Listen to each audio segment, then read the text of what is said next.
Hi, and welcome to Thrive Talk, where we explore the secrets of living a kick-butt life. Today, we have our special guest, Olga Reinhardt, who is a life coach, fitness trainer, anti-fitness advocate, motivation ninja, and all-around awesome person. So, welcome, Olga. Well, hello. It's great to have you on. Thank you. It's great to be here. All right. So like I said, there's so many different things we could talk about. Just seem to have so much experience and knowledge. And I really want to talk about all of it, but let's start with one thing. Now and the things that I've read that you've written, you talked about true motivation. Yeah. So, motivation can mean a lot of different things to a lot of different people. What does motivation mean to you? How do you define that? And what is true motivation? Well, let me give you a metaphor. Okay. Like a car. So I've been trying to find the word for the term, but I didn't. But the old cars had that kind of tool that you rotate, and you get the engine started. Right. When the engine is not working right, you have to do that thing. Crank it The up. old Yeah. cars, crank it up. Yeah. So external motivation is like cranking up the engine. The internal motivation is like the engine that works properly. That's probably the easiest way to put it. And I know there's a lot of sides to it. It's a multi it's a complex concept, right? It's a complex notion. And it's very individual, right? Different people feel it differently. So there's no one definition, no one answer. But probably the simplest way for me to explain the difference between the true motivation and the external motivation, which is, like imposed motivation, is that. Okay.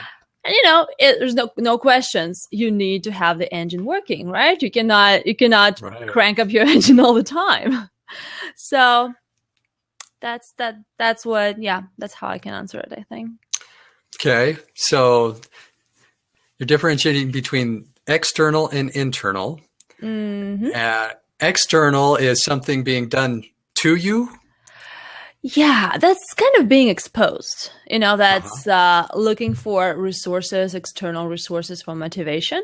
When we speak about carrot and stick, that's the best. And I think, what do you feel about carrot and stick? I don't know. Tell me if it's good or bad. just that. Like if we talk about, motivations, carrot or stick. Are you asking whether I'd rather have the carrot or the stick? Or what do I think about the concept? I would say, what do you think about the choice as is, the choice itself? Would you rather have carrot or stick? Is it what's more effective, carrot or stick? What's more sustainable? What would you rather use for other people? Right. I think for me personally, I'd rather be the one holding the stick rather than chasing the carrot. Oh, cool. Okay, but then it's not you that's being motivated, right? Motivating someone else. Yeah, so I'm not going to torture that anymore. Carrot and stick is the good example of the external motivation, and truly, I've been thinking a lot about it, and I was trying to hide behind the answer, I would find the balance of both. But I would rather have neither, because it's both. They're both external. They're both somebody exposing that on you. So the true motivation is where you don't need neither carrot nor stick. When you're that kind of donkey that has his own agenda and that actually follows his own agenda. Okay. So I can imagine that there are times when we're having a hard time with that internal motivation. Definitely. And it can be helpful to have that carrot and the stick to, back to that crank, get us going. Yeah. In the same way, you need to crank up your engine sometimes. When you're stuck in the middle of nowhere, you'd give a lot to be able to crank up your engine. So yeah, definitely to get it moving as a plan B.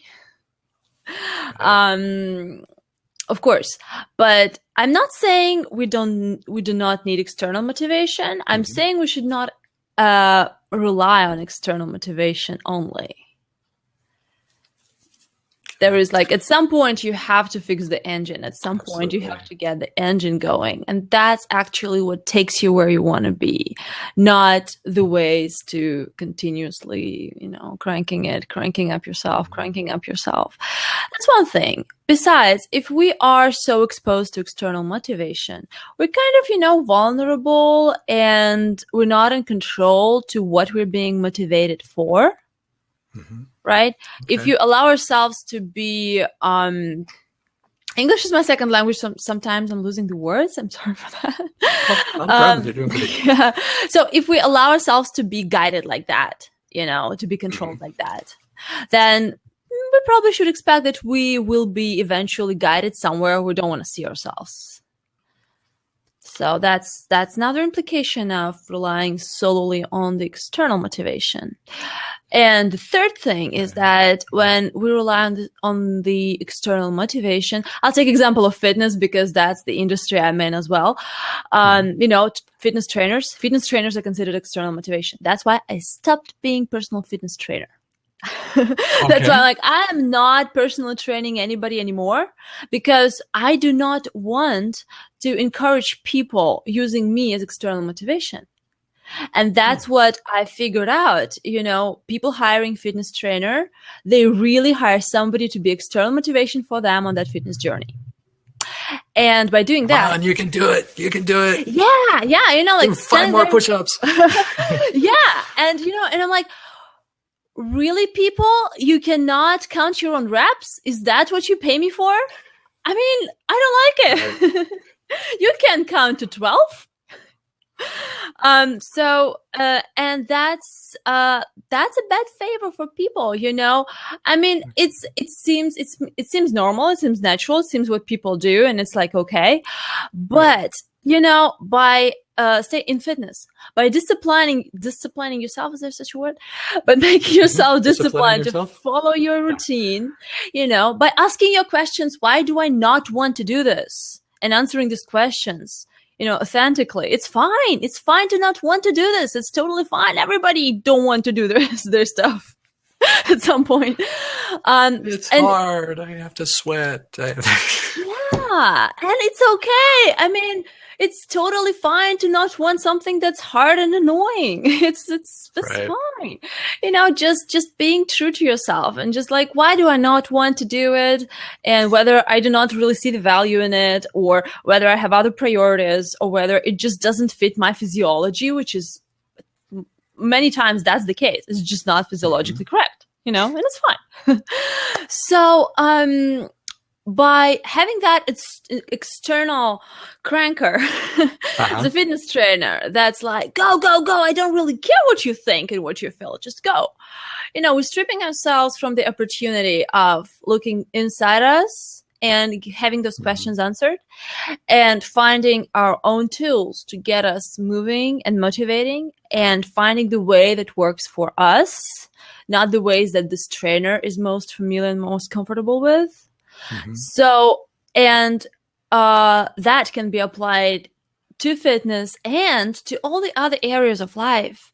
And we're stripping ourselves from that. Me as a personal fitness trainer who's standing there counting the person's reps, who is being the reason the person comes to the gym, not their health, not their family, not how much they can strive in life. Gotta make my trainer happy. Yeah, I'm gonna make my trainer happy. You don't need to make me happy,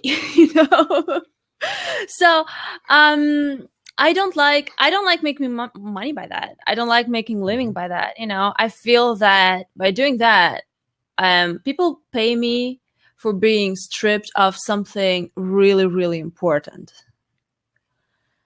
So Right. So ultimately, you have to take control of your own life. yeah. And not just place it in other people's hands to guide you along and just kind of, okay, I'll go that way. Yeah. Because usually, you know, like just going back to fitness, a person comes to you and says, I want to lose weight. You know, what do I need to do? And you go, well, you do this workout, you do that workout, you do that workout. You know, you go jog in the mornings. Mm-hmm. You hate jogging in the mornings. You're not a morning person. You don't have the right park to jog in. You don't you hate the idea of it. But because somebody tells you so, you go and do it. Because this person is the one who motivates you to do it. And you see and that miserable the whole time. yeah, and you're just miserable the whole time. And because that worked, like I know authentically that because weightlifting works for me. And I mean, I have the physiological background to explain why it works for me. There's also unbiased facts, which is physiology and biology, you know, like if that's how the body works, that's how the body works. It's not a matter of opinions. But it works for me. I'm happy with that. I can explain, you know, some unbiased facts behind it, and you can take it or not. Right? Because ultimately, it's your life. It's your lifestyle. And because something worked for me, you should not be exposed by that. Exposed to that. You should not base your decision on something that worked, even for somebody you find successful in that area, because it's their journey. You have your own journey to go. You know, there's no recipes for that. Right. There's nothing already cooked for you there. Like you're the cook.